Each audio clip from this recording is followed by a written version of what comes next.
welcome back to the Miraculous Mamas podcast. I'm your host, Elizabeth Joy, and we believe in empowering people through storytelling and education.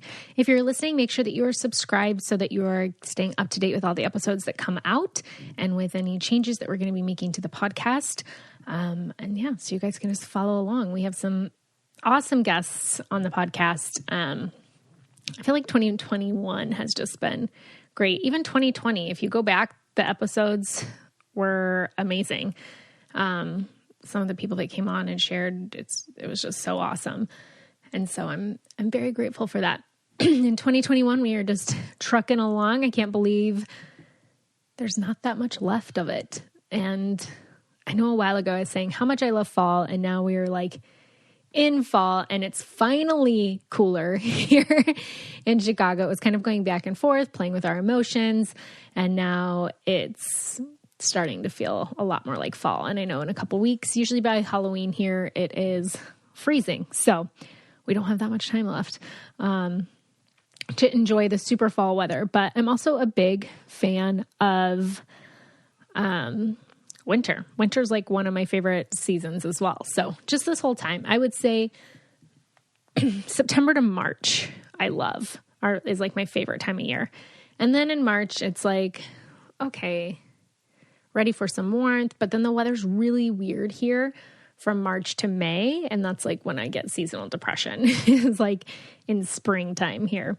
But yeah, just so grateful for this season and the reminders that fall brings us, right? To let things go, let the dead things in our life fall off, and to just really let change take place that needs to change.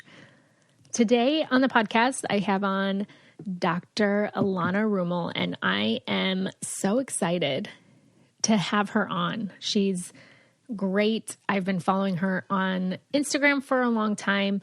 I love just like finding different resources and people on Instagram because, I don't know, you feel less alone. I think that social media can be damaging, but it can also just be really awesome. And she has a lot to offer. Her content is amazing. She shares just a lot of different things, especially for new moms, or even if you have a few kids, just home remedies and things that you can do at home. She's a pediatric natural doctor. And so she's going to share with us a lot of information today, and just, I'm going to pick her brain, and I'm so excited that she is on. So we're going to go ahead and dive into the interview. All right, everyone, I'm super excited about today's episode. I have on Dr. Elana Roumell, and I've been following her on Instagram for a while, and she's just awesome. And she's going to tell us all about what she did, what she does, who she is. And what drew me to her Instagram content was teaching moms to be a doctor mom. And I'm like, okay, because I'm not that person who like runs to the pediatrician every time that my kid like sneezes. I try to do as much as I can at home, but I also want to be informed on what I'm doing at home. So I started following her content and just love everything that she's putting out. So thank you so much, Dr. Elana, for coming on the show. Thanks so much, Elizabeth. And that's exactly what my mission is I see so many parents in my clinic who are anxious and overwhelmed, and it could be as simple as a sneeze. Mm-hmm. And now there is a time and place for a doctor's visit. I would still say 50% of my patient visits are warranted, right, to see the doctor.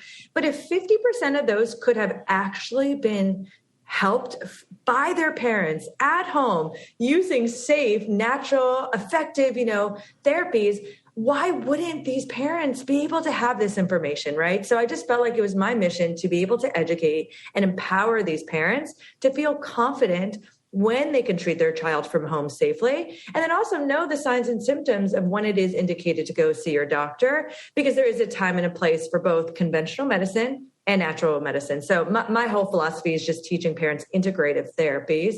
And that's what I do as a naturopathic doctor. And I absolutely love it. I feel like it's such a privilege to be able to see a mom go from like anxious and fearful when their child gets sick to really feeling like empowered and proud of themselves. It's like that to me just fulfills me so much. I could do this for the rest of my life. I hope to do. So yeah, that's really what I'm up to. Yeah, that's so interesting because I do feel like there are definitely like a couple different schools of thought, and a lot of it I feel like as first-time parents, we have no idea what we're doing. Like I have no idea what I'm doing. The benefit is my husband and I are both the youngest of our families, and our older siblings have kids. So we've watched them go through it all. But I've always just kind of been that person who, like, if I feel myself getting sick, I just like do a bunch of stuff at home and I never go to the doctor. Like I think I was telling you before the podcast, I went for like an eye infection, but I feel like there was like one other time I went to the doctor, and besides being pregnant, like in the last 12 years, like I just don't go. So I'm like, I love this type of stuff because I don't love taking my daughter to the doctor. Thankfully, she's had one cold in the first year of her life, and we ended up taking her, and she just had a common cold. So, and they were basically like, treat her at home, you know, like make sure she's taking her vitamins and all these different things. But yeah, I feel like it's so important to have that information. So I'd love for you to tell us, like, how did you get into it? And then also just like a little bit about what a pediatric natural doctor is. Yeah, great. I'm happy to answer that. And actually, it's a good segue. I love what you're saying about you've never really needed to go to the doctor. You kind of feel this like confidence of like, that's not something that I feel like I need for that support. Whereas perhaps there are a lot of families who they grew up in an environment where they always went to the doctor. Their family was just a sign of a runny nose. It's the doctor. I don't think there's anything wrong or right about that. I think what's most important is that parents just feel empowered with their choices. So like if going to a doctor's visit just provides them comfort and confidence, all right, then go do it.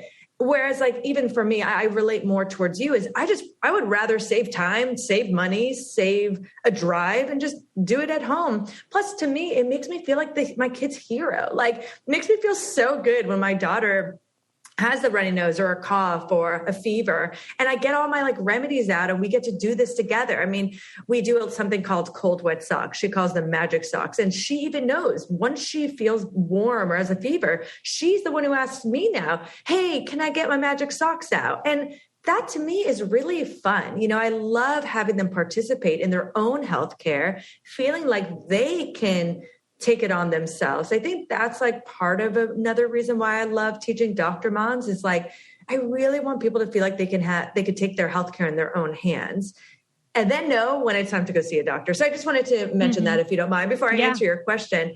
But as far as how I got into natural medicine is, honestly, I grew up in a family that was actually very conventional minded and very doctor prone. And I had a brother who unfortunately had head to toe eczema. It turned into recurrent ear infections. Then it led to asthma. This is a very common triad that we see in kids. He was on every inhaler, every steroid he can get. He had a very severe case. He started outgrowing it around the age of 7. We started seeing his skin clear up. He didn't need his inhalers as much. It was really great. We were so excited. And then unfortunately, one day he had such a bad asthma attack. It led him into a coma, and he unfortunately died suddenly from an asthma attack. Oh my gosh. Yeah, it was horrible. And I share that not to scare people because it is very, very, very rare that this happens. In fact, in all of my schooling and my clinic time, I've never had one patient die from sudden death asthma. I think a lot because we know a lot more too. But I remember that I was only 9 years old. He was 7 years old. And I remember as a 9-year-old seeing how short life can be. I remember seeing, okay, well, he was on all the medicines that they were out there. There had to be other options. You know, even as a young girl, I thought that. And then I remember just getting very interested in health and wellness simply because I didn't want to die. I knew my parents could not survive losing another child. I mean, it changed their lives forever, even now, 30 years later. And I just remember diving into nutrition and herbal medicines and homeopathy and just getting so intrigued that, wow, there's so many other options. And I wish I knew this about my brother. And then that's why I decided to go into this career route. And I became a naturopathic doctor and not a traditional medical doctor because I wanted to be able to blend the two. I do truly believe there's a time and a place for conventional medicine. So as naturopathic doctors, we are trained in conventional medicine. We can order labs, we can prescribe drugs, but our specialty is really natural therapies. And I love being able to approach a parent and say, okay, your child has this diagnosis. Here are all your options. You could go this route. You can go this route. We can blend the two. What do you feel most comfortable with? And that to me is true informed consent. It's true empowerment of any kind of parent. And so that's why I decided to become a naturopathic doctor. And that is what a naturopathic doctor is. Every state, our scope is a little different.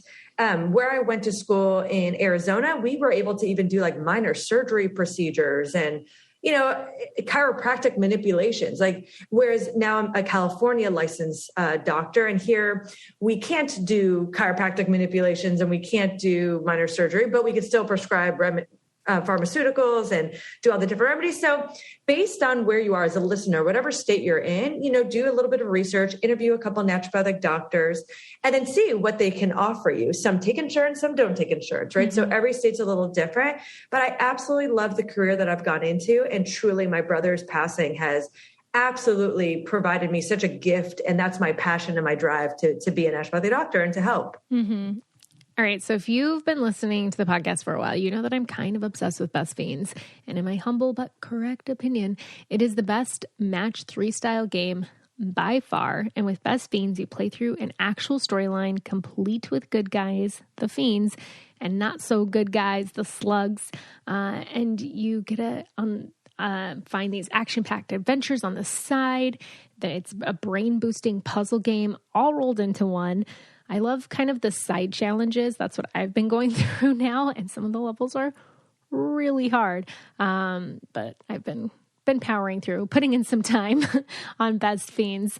And just, I like that it's never ending. They're always adding new levels. They have different themes every single month, which is super fun. And there's always a fresh challenge waiting for me when I need a little mental pick-me-up. So right now, download Best Fiends free today on the Apple Store or Google Play. That's friends without the R, Best Fiends. Now, back to the episode. I feel like there's probably so many misconceptions as a natural doctor. And I'd love to kind of talk about those because I feel like I've always been somebody who's seen more natural doctors. Like I said, I didn't go to the doctor for 12 years. I did work with a homeopathologist when I lived in Vegas, and she helped me with some thyroid stuff. And she's just who I would go to for even my pap smears, everything. I just went to her. And people, I feel like there's they think you're not a real doctor, or it's like voodoo, or all the misconceptions that come with it. And that's exactly what I was going to bring up, is that quote unquote, we're not real doctors. And I think there is a lot of misconception about what does a real doctor mean? Does a real doctor mean that they work in hospitals and they're great for emergency medicine and they do surgeries? Yes, that is a great doctor. And there's a time and a place for them. And then there's also doctors who are chiropractic doctors, and they have doctorates. There's naturopathic doctors. There's physical therapists who have their PhD who are considered doctors. So I think there's just a lot of confusion when it comes to how much maybe education or how much knowledge or how much evidence there's behind different doctors' therapies.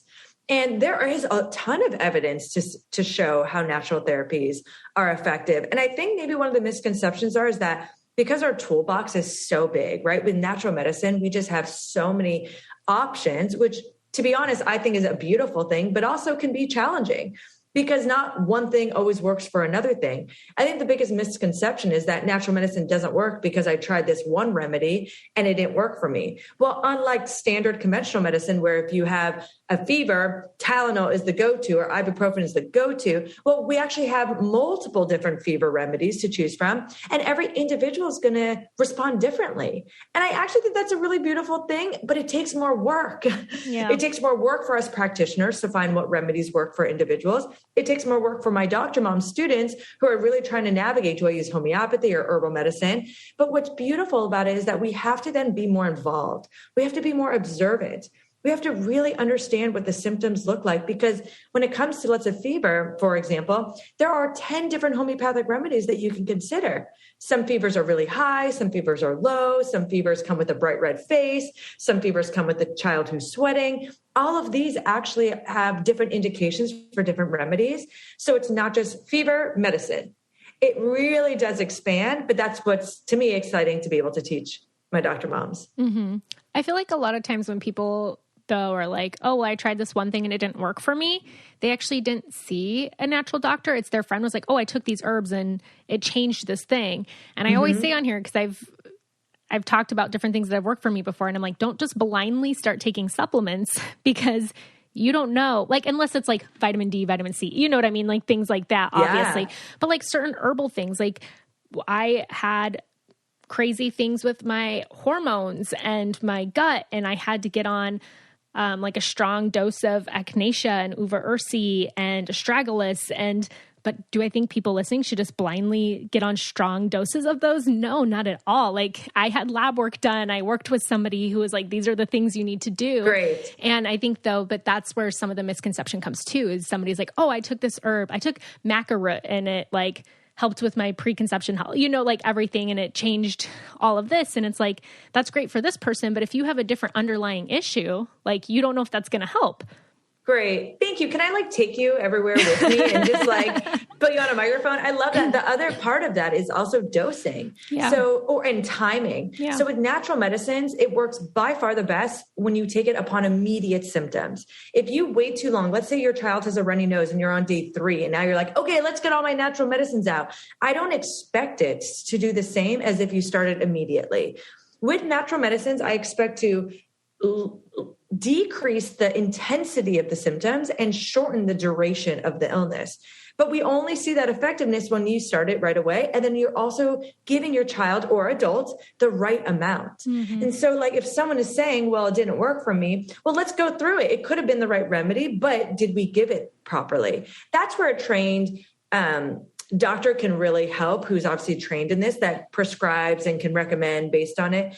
I really try to keep as general as possible. In all of my material, I give recommendations based on the weight of a child. And then I also obviously teach moms and I encourage moms to always have their remedies on hand. You don't want to go and buy them or order them online. Once you start seeing symptoms, it's oftentimes too late. So I have this great free download on my website. My website's called medschoolformoms.com. It's where I like to teach what I learned in med school to my moms. And it's pretty much how to make a Dr. Mom's medicine kit. What are my like top remedies that I feel like every mom should have so they're covered with the common conditions. And so then they can be prepared. You don't want to feel like you have to like rush to the store in the middle of the night or go online. That to me just gets like too overwhelming, and that feeds the anxiety. And that's what I'm trying to help, avoid for moms. Right. Yeah. I mean, that makes so much sense. I've always been like, I haven't done it in a really long time, but years ago I used to use like tons of different oils and stuff. I haven't done it as much now. I just started diffusing some stuff just because the weather's changing here. It's getting cooler out. And then when Jovi had her cold, I diffused some stuff in her room. But that was like something that I learned with them, was like that in order for it to work, like if you have a headache and you're using like peppermint and lavender, you can't just apply it on once and expect it to go away. It's so different than taking ibuprofen. It's as soon as you feel it coming on and then repeating it, like you have to keep applying it. So it doesn't work like ibuprofen. If you want, just like, hey, I know that this ibuprofen is going to kick my headache. I'm not going to feel it again for 4 hours. Then there's that, but if you don't want to take ibuprofen, you have to be more diligent with applying the oils. So that was something that I had learned when I used to do a lot more with oils, but it is so different. Like it is a different mindset too. And I was telling you before this, I have to sign up for your membership because I need to build up my natural stash at home. Because having a kid, I have no idea what to do with her. I'm like, I used to just take these things for myself, but I don't know the dosing for her. I don't know the right things to do for her. Like my dad swears by, like, when you're getting sick, raw onions in your socks. Have you heard of that? Yeah, actually I have. And actually it has a little similarity to the cold, wet socks that I was kind of talking about. It's really helping stimulate blood flow down to the feet. And then depending on what kind of socks he kind of puts on after the rawing, because I've heard of vinegar and things like that, it really does help circulate. And then it increases immune cells. It's really fantastic. It's I'm gonna have to tell him. Cheap. Yeah, no, really, it does work. Although you have to just be careful on kiddos because the raw onion. Yeah. So that's why I don't usually teach about that for kids, but the cold wet socks are great. Right. Yeah. No, I just thought it was funny because I mean, people are like, wait, your dad does what? And I'm like, yeah, I swear he like swears by this thing. So cute. It's so I'm going to have to tell him that there's some truth to that. He'll be super excited. And again, like, I don't know any studies out there on that, but time and time again, when I'm getting anecdotal, feedback from my patients that this is working for me, sometimes I appreciate that just as much of a study. There's some difficulties with studies out there, and studies take a lot of funding. So yes, it's true. We do have a lot of great studies when it has to do with natural medicines, but I'm also okay understanding what can work on an individual point of view. And again, sometimes it takes some trial and error, but once you find it, man, it's so awesome. It's more affordable. You can do it from home. It's great. So I love it. Yeah. So one thing that I was super curious to hear about, because your focus is pediatric work, but you have a preconception plan. And just kind of as a pediatric doctor, why is having a preconception plan important? Like, how do those two tie together? Yeah. Did you see that on my Instagram? So yeah, I just posted that. So yeah, my husband and I, we decided we want to try for baby 3. We're really excited about it. It's a big deal, right? Because having 2 already is just so much work, but we just love it. Yeah. Okay. So I truly believe the health of a baby starts during preconception. So sperm health and egg quality actually make a big difference 3 to 6 months prior to conception, which is just wild to me. I just think that's so important for parents to know. Now, there's a lot of surprise babies they didn't have any control over. Okay, well, we do the best that we can. It's okay. But it's also just never too early to prep for a baby. So what I do with my babies is we're very proactive, and I teach this to my patients, is 3 to 6 months before you even know you want to conceive, I really love the parents to do a good detox. The reason is that as a mom, you can't detox during pregnancy and nursing. You don't want to dump your toxins into baby. So this is like your chance to be able to try to clear as many toxins as you can before you're going to carry it through your pregnancy. So that's one of the things that I really focus on. The other thing is that we replete our nutrient stores. So especially if you're on a second or third pregnancy, and maybe if you've been nursing, like your mom is depleted. It's a lot to carry a baby, to nurse a baby. And so it's so important that we get on top of it as early as possible to make sure that you're going into pregnancy as repleted as possible, where our nutrients are as optimal as possible. I oftentimes recommend moms getting their nutrient levels tested. Same with dad. I think it's important to know, well, what nutrients do we need to focus on? Having an optimal prenatal, vitamin D, all of that stuff is great. But what if your vitamin A is low? Or what if your calcium levels are low? I wouldn't know that unless I test it. So I like those objective findings. And then for the 3 to 6 months, we make sure to optimize those specific ones for individuals. So essentially, the main nutrients, if you're not going to get tested, that I just want all parents to be on are both mom and dad being on a good prenatal. And yes, even dad as a prenatal. Sometimes I either share my prenatal with my husband, or I love this new company called Needed. It's a company that I was able to... Oh, great. Yeah. Oh my goodness. I love them. Years ago. So I've been with them for at least 3 years now. I had the honor of really joining their team and helping them formulate. They said, if you could have any prenatal, what would you put in it? And I was like, really? Like I could do, like, this is so fun. So I collaborated with a lot of my colleagues. We created this amazing formula, and then they did all the hard work with the formulation because it is so much work. I mean, you're talking 26 different vitamins and minerals and herbs, and they did it. They made it happen. There's a powder and a pill. So now they have a female line where they took all of our favorite nutrients, the prenatal, and then there's a separate fish oil, and then, or I should say really DHA supplement, and then there's a pre and probiotic. Those are the things that I would say as a bundle for both a man and a woman to be on. And then we got to even create male formulas that are very specific for males so that both the mom and the dad could be on their own. And I just think that they're superior products. I'm so excited. So my husband's on the male, I'm on the female ones. We're really excited to do this while we're detoxing. So we're doing saunas. We're eating a lot of more green vegetables, right, for detoxifying agents. We're abstaining from all alcohol right now. I'm not a big drinker, but my husband loves his beers here and there, you know, so we're not drinking alcohol. So we're really giving our bodies a break so that his sperm and my egg quality are as optimal as possible. And once we conceive, my husband gets the break. He can go back to doing whatever he wants to do. Well, I'm going to just obviously continue this protocol. And obviously I hope that he stays on it because he feels so good. Mm-hmm. He's doing great. So that's my preconception plan. If someone's interested, you can go on my Instagram page. I have a little video. I show my products and there's always a link. I give 15% off all my favorite supplements. I find supplements are expensive. Yeah. And I know, I mean, I use them all the time for myself, for my kids.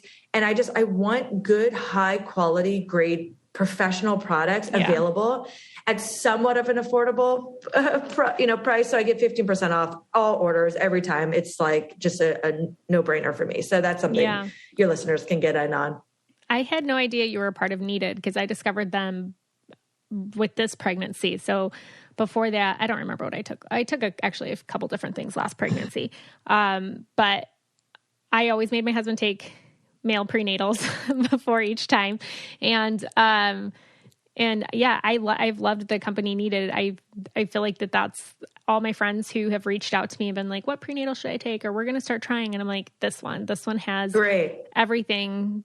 So that's awesome that you're a part of that. Cause I honestly had no idea. Yeah, we worked so hard on that formula. Yeah. And they're such a great company. The owners are right now a mom and a mama to be, she's pregnant and they're so passionate about education, empowerment. I mean, it's incredible what they do behind the scenes. It is a very hard business and you need a passion to really keep it going. So it's been really an honor to be a part of them. And it's hands down my favorite. So I'm so excited about it. It's great that you're taking it. And then you were saying like how supplements are so expensive. Like my husband, I would say like our first couple years of marriage that he'd be like, how do we spend like this much money on supplements? He's like, this is like our biggest budget, which actually our groceries is like, I was going to say food is usually the first, but I'm like, babe, it's for our health. Like we have to, totally. But I also did find that I was probably taking some things that I didn't need to. And then like, I definitely kind of like worked around and he's such a good, like, he plays the game with me. I like lay out all his vitamins and he just takes whatever I lay out. So my brother-in-law likes to joke. He's like, if Vito ever dies, like I'm checking with Liz first. Cause I just put a bunch of pills in his hand and he just pops them and he doesn't look at them. He doesn't like anything. His brother's like, what's that? And he's like, I don't know, my vitamins. Like, so he's that's awesome. He's like, I don't know, Liz, that's suspicious. But I think you made a good point is that I do think, I mean, goodness, I'll have like when I used to see adults, now I just exclusively see kids, but they would come in with like a basket of supplements into my office and be like, okay, this is what I'm taking. And I was like, oh my gosh, no one should be taking a basket of stuff. Like it's too many. Yeah. So I do think that like during different seasons and during different life cycles, like right now for my preconception plan, I am taking more than I usually am. Even my husband said that the other day. He's like, oh, I'm taking quite a bit. I'm like, yeah, but it's only the 3 months. He goes, oh no, give them to me. It's all good. I know this isn't forever. And I think that's sometimes where like a nice trained visit, like naturopathic doctor comes in, even if you see them once a year, just to kind of be like, okay, this is what I'm taking. Should I take anything different? Should I change anything? Let's do my blood work. Let's make sure I'm on it. And then you kind of like get like a refresher. So you're not like in the same rut because I don't think that that's healthy either. Right. Yeah. Mm-hmm. It does make me feel good though. Cause like throughout my pregnancy and even postpartum, like it's always been like a prenatal, the pre and probiotic and omegas, mostly like DHA. So those are the things that I've basically narrowed it down to. I do take additional D. Yes. And actually that's why in the Needed formula, we upped it to 4,000 IUs in there. So again, it all depends on your vitamin D levels. So that's what we recommend is that's like a great maintenance dose if your levels are already optimal. And if not, then you can always just take some extra on the side. Yeah. I take extra just because I'm still breastfeeding too. Yes, and that's important. Oh, you're pregnant and you're breastfeeding. And you're doula. You are such a power mom. You're amazing. I'm like, oh my gosh.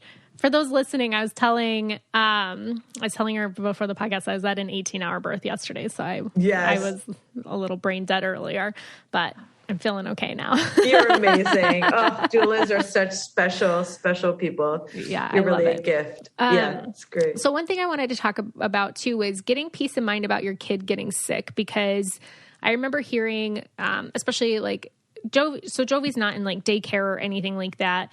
I have an awesome person who comes over like once a week for a few hours while I podcast, and she has a son. So she brings him over and they play together.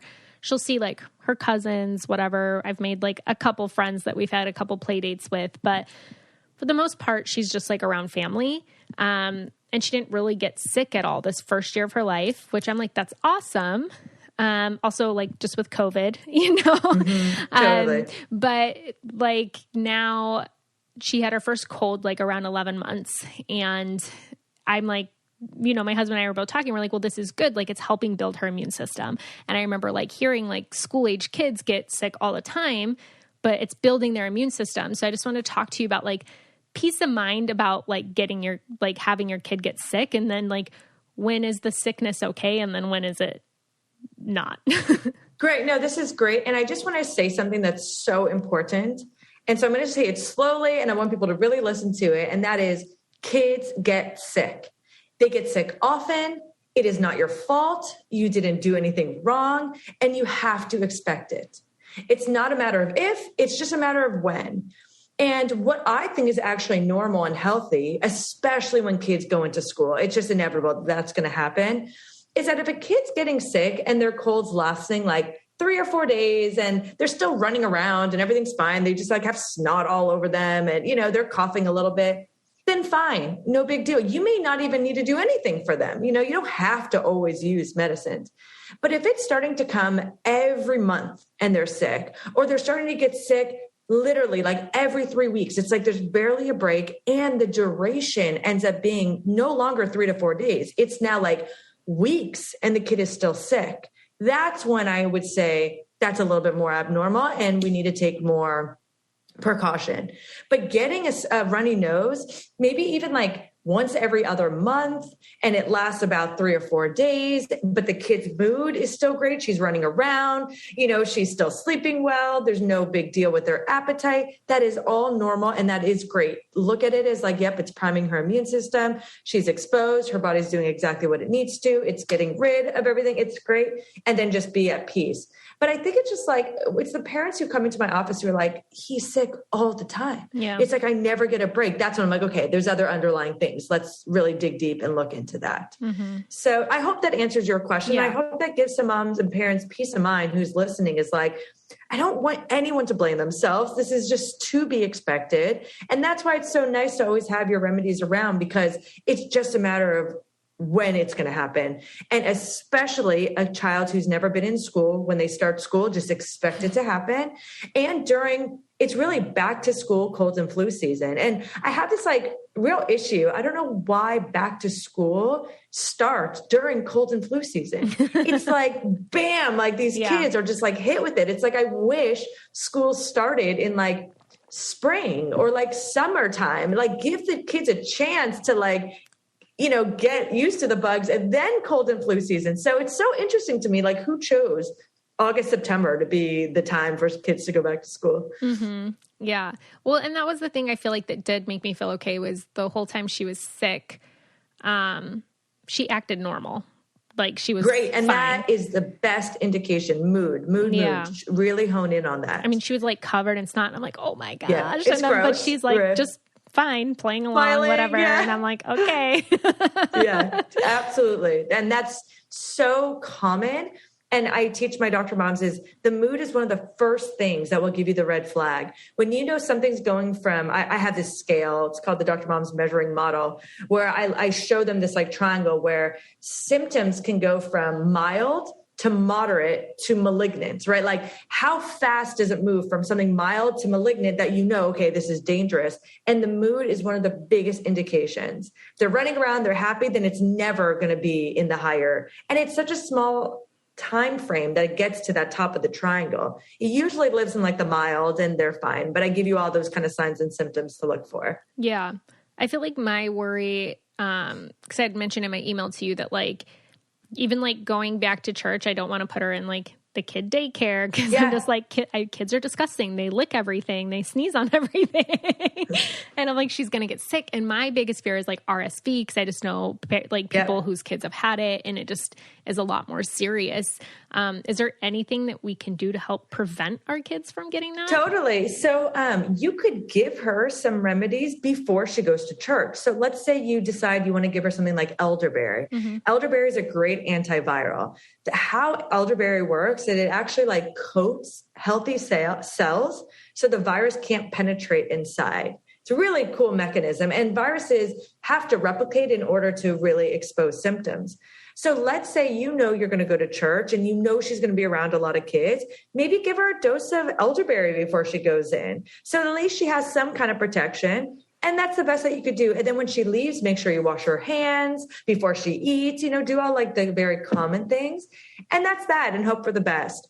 Another thing that's really great is a saline spray. So a lot of viruses and bacteria, they live in the nasal passages. This is also something great to do for COVID, technically, is just spray some. I love the Xclear or the Genexa infant spray. It has some spray in it. Some of them have xylitol, some of them have grapefruit seed extract. And so you're literally like rinsing their nasal passages.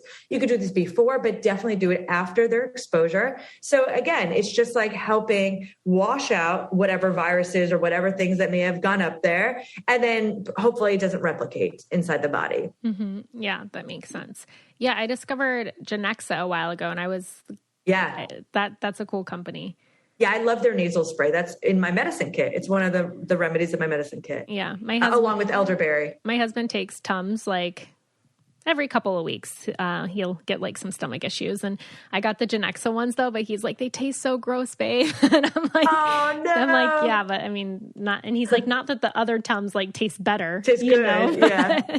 He's like, That's I don't know funny. if I could do these, but I'm going to keep him in the cabinet and he won't have a choice. Right. I love that. Until they're gone. I'm like, I already got these. I'm not buying more until these. I love this. If you don't mind me interrupting, because I love how you're giving me examples of like how you are really the leader of your family's health and wellness, not only for Jovi, but also for your husband. And I think that's like a privilege as a mom for us to be able to like be that leader. We're like, our husbands are like, what am I taking? Okay, cool. Let me just take it.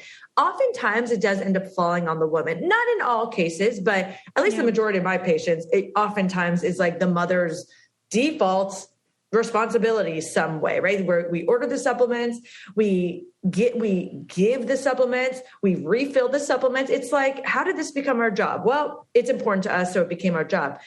But if we can like somehow shift to be like, wow, this is like a job that like no one's ever taught me, right? Like just being a new mom. No, it doesn't come with a guidebook. It doesn't come with anything. That's actually why I created my material. And Med School for Moms was like, gosh, I got the privilege of going to med school and doing my residency and having hundreds of patients, thousands of patients at this point.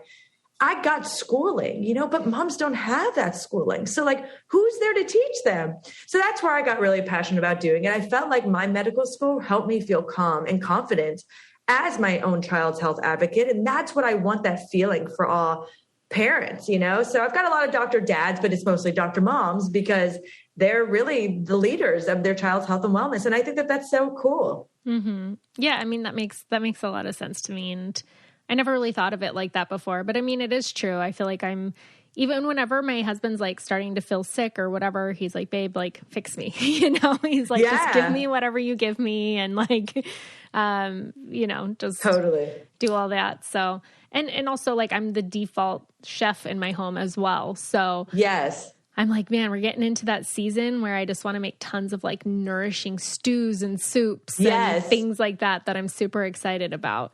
Well, that's interesting that you say that. So I don't know if you do follow me on Instagram, but I share all my meals.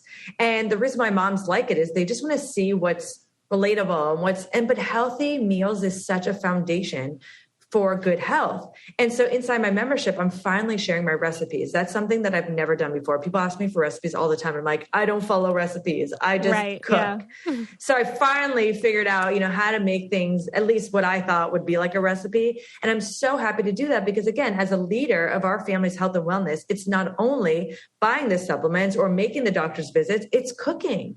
It's being in the kitchen, it's going grocery shopping, it's all of that stuff. And so I felt like I couldn't have a Dr. Mom like membership without food as medicine. It's a huge component. And so now that's kind of like a fun little bonus thing that I do is now I share all my recipes. And so that's been a fun project. Yeah, that is fun. There needs to be a course for partners to like how to nourish a mom postpartum, because I feel like I did some like food prep for the, I did, freezer meals and things like that. And my mom was in town and we had people drop off meals, but, it'd be nice if there was like a kit of like things for the partner to like nourish a postpartum mom. I love it. Well, maybe one day we collaborate and we'll make that because that is so incredibly important. So I also have a podcast. It's called the Dr. Mom Podcast. My co-host, Stephanie Granke, her passion is postpartum health. She has a whole program called Postpartum Reset, which is fantastic. And she also advocates is what can we do as moms to nourish ourselves? We give so much. And it's so true. So I completely agree with you on that one. My focus so much is baby, but at the end of the day, if mom can't take care of baby, it's pointless, Right. So we really need to take care of ourselves first. So before we end the podcast, I wanted to talk to you about vaccines. It's something that we don't really talk about on the podcast. But I know a lot of the listeners, either their kids are fully vaccinated or they're not vaccinated at all, or they're somewhere in between. And I know that you offer a program and an option for that. And I would just love for you to share that with us. Oh, absolutely. So I couldn't work with kids if I didn't talk about vaccines. And it's actually not something I ever thought I would create courses and programs about, but it causes so much anxiety in some parents that I just knew I had to gravitate towards that in order to really help parents feel calm and informed. So my approach to vaccine education is that it's very individualized. I am not anti-vaccine and I'm actually not pro CDC schedule for every child. Okay. I'm actually very neutral. If a parent decides not to vaccinate, I can support them. If a parent chooses to vaccinate, I can support them. But what I want for every parent is that they feel confident and well-informed with their choice for every different vaccine. Then I'm happy. And so all of my material comes from a place of just making sure that the parents understand each vaccine because every vaccine has their different components. And them really to feel confident. And I teach based on the 3 R's is what I came up with. One, I think every vaccine, it's important to understand what the route of exposure. So how can the baby even get the disease? Okay. You need to know, is it sexually transmitted? Is it bloodborne? Is it from respiratory droplets? Do they sneeze and you get it? So that's really important. You want to know the rate of infection. So how prevalent is it? Like, for example, we know COVID is rampant, but like how rampant is polio right now, right? I think understanding these are very important so that you can choose what your risks are for your child to get it. And then I go through the risks of infection. So what's the worst case scenario? If your child did get the disease, what can you expect? And then also the risk of potential vaccine adverse reactions. Okay. Just so you have that information. And once you can understand the 3 R's for each vaccine, because they're very different for each one, then I think it's important to then understand, well, how many doses of each vaccine do you give? So some people don't realize, but like DTaP is a five dose shot. It's not like, okay, I want to do DTaP. And all of a sudden you're like, oh my God, it's 5 injections. I had no idea. So you have to understand the schedule and what to look for.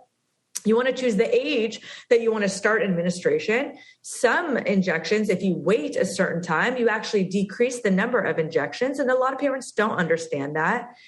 And there's a lot of evidence that shows that after 2 or 3 injections of a 5-dose series, you actually have up to 99% effectiveness and immunity. So all of this stuff I just think is important for parents to know. Now, some parents will go to the office and they'll say, okay, just do whatever you think is best. And then the doctor will follow the CDC schedule. There's nothing wrong with that as long as you feel empowered and informed. Some parents don't want to do any vaccines because they put all of the vaccines in one category, that all vaccines are bad.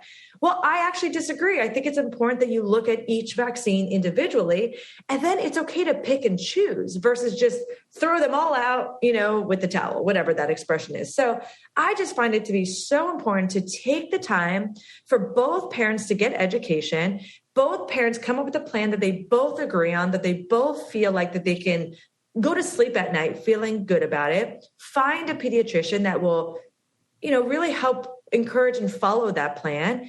And if you do decide to take some vaccines, then I love offering my pre and post detox and immune protocol. This helps boost the immune system so that some vaccines are more effective. If you're going to do vaccines, you want as effective as possible. And then it helps to detox because we do know that there are some toxins, including aluminum in these. And so it's just nice to be able to open up the pathways and to help to detox. And so that's what I teach my moms. And I like to teach what my favorite brands are. If you didn't know, they come in all different brands. There's combos, there's singles. So I like to do the research to know like what's the best and safest, of the bunch.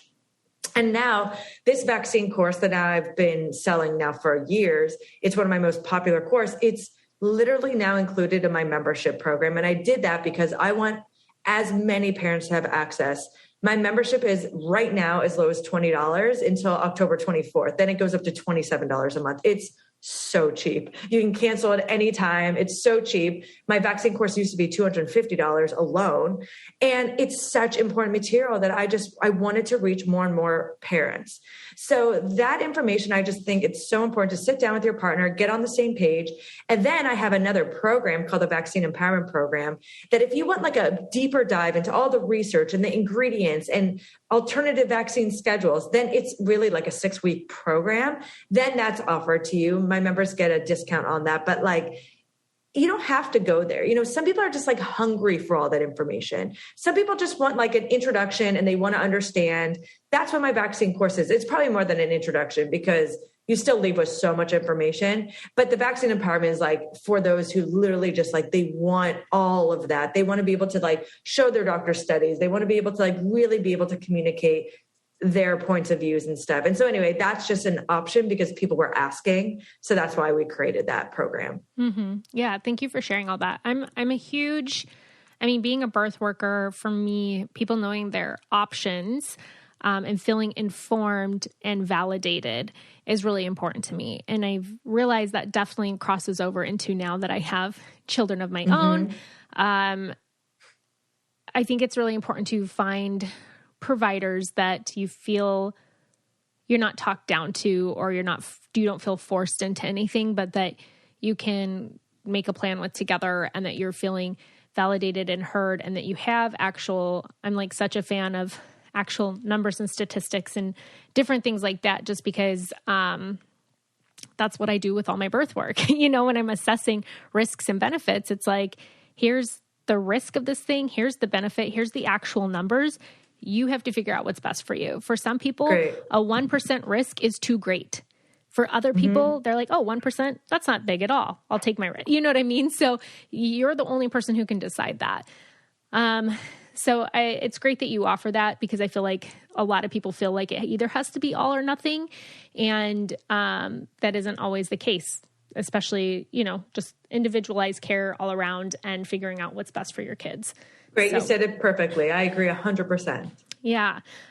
So you mentioned your website before. Is that where you find everything at, the medschoolformoms.com? Yeah, medschoolformoms.com. That's my umbrella. That's the main website. You can see all my I have all my favorite medicines there. That's all free. You can just see that. You can download the fun medicine kit guide. And then if you're interested in the membership or the vaccine empowerment program, it's all there. So yeah, it's great. And then also, again, Instagram. I just have I love Instagram. It's so fun to share stuff for free and engage moms and hear what they're up to. So that's another great place to find me. And then what was the name of your podcast again?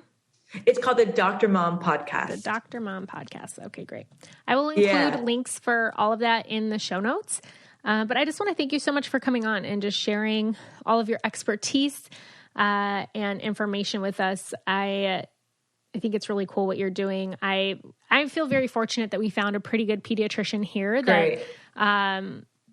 that is like, I don't know, they're just awesome. Like like I said, like when, I don't know, I'm always worried about like over prescribing things. Cause Jovi since she was in the NICU, she was on antibiotics, the first week of her life. And so, I just really am hoping to not have to put her on any for a while, but I was like just worried about different things happening.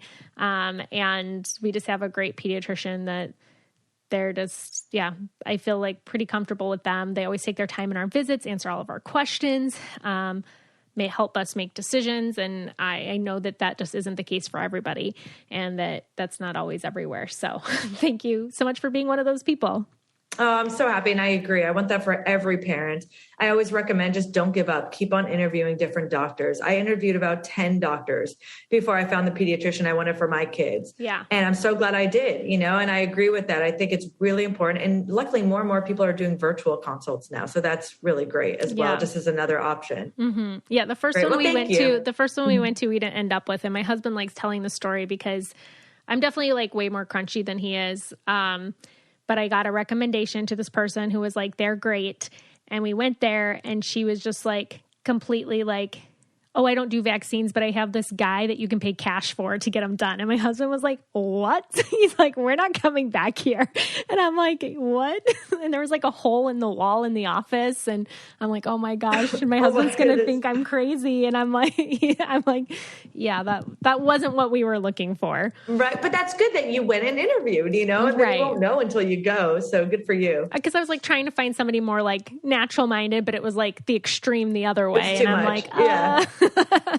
So it was, my husband likes to tell that story because he thinks it's funny. Well, it is funny. And it's good that you have options, that you're looking around and if you resonate. I always say within the first 5 minutes, I knew if I liked this pediatrician or not. It's not like it has to be like this long meeting, but go with questions, go be proactive about it. I actually just posted that on Instagram, some of my questions that I like moms to ask. And then in the comments, there's some other great questions.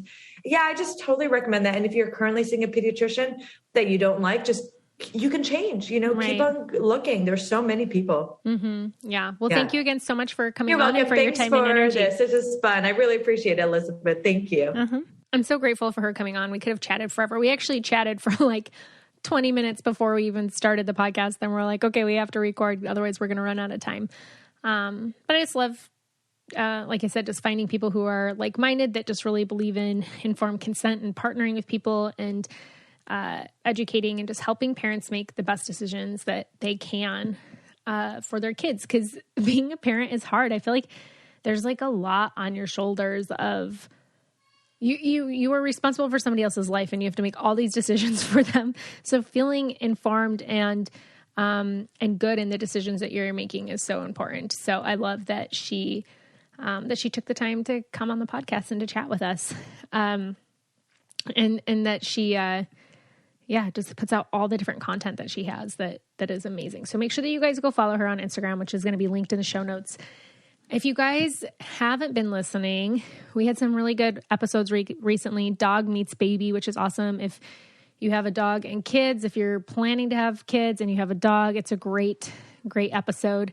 Last week we had on the ladies from Red and Olive Co. and they're just awesome. Just teaching kids about social responsibility with the toys that we have and the company that they started. It was just really cool. So it was great to talk to them. And then next week on the podcast, we have on Dr. Tracy, who's going to talk about social justice parenting. And my interview with her is awesome. I love the conversation that we had, and I'm so excited for you guys to hear it. So make sure that you're staying tuned, that you're subscribed, that you join our Facebook group. I'm going to be doing some giveaways soon, and that you are following us on Instagram.